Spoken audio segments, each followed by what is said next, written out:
Okay, share natin Ford Ranger. Mahina ang kanyang lamig dahil kulang ng konti ng rayon. Tapos may nakita tayo ditong mga sign ng leak sa condenser guys. So di ko sure guys kung klaro ba.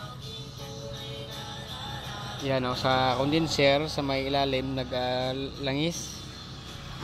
Ito.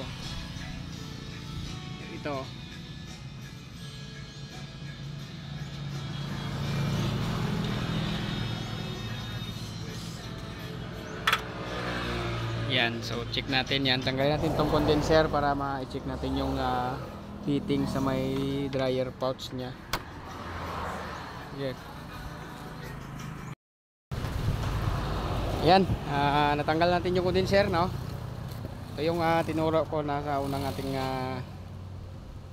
video na. So hindi siya mas klaro yung una. Ito na, natanggal na, no? Ito, portion na to, may leak. So i-test ko to guys, no, kung saan galing. Siguro dito yan sa may fitting. Kasi may fitting dito na para sa kanyang dryer na pouch dito. Yan, so tanggalin natin yung fitting dito. Para ma-check natin yung o-ring, baka o-ring lang, no. Okay? So ang daming dahon dito guys kasi pulling leaves dito sa ating pwesto. Maraming yan.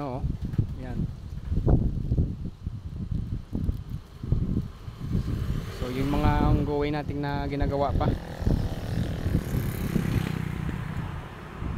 1 hour later. Okay, tapos na po yung ating Ford Ranger na ginawa, no.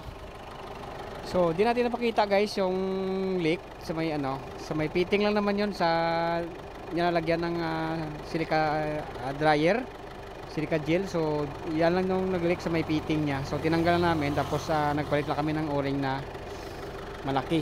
So yan, symbol na po lahat. Good na po ang ating Ford na ginawa, no. Okay.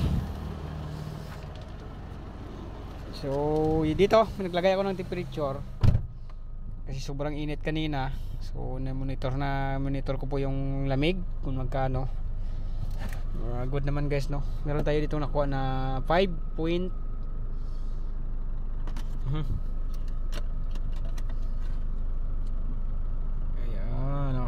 5.8 bumaba.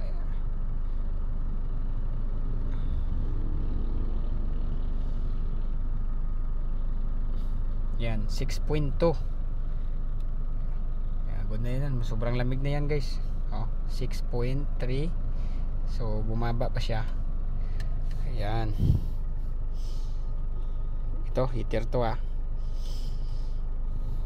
Okay na guys, good na.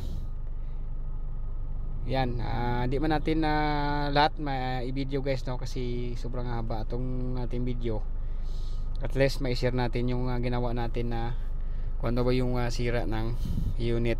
Yan, carrier aircon repair. So yan lang, thank you for watching. So medyo paos tayo. Okay, bye bye.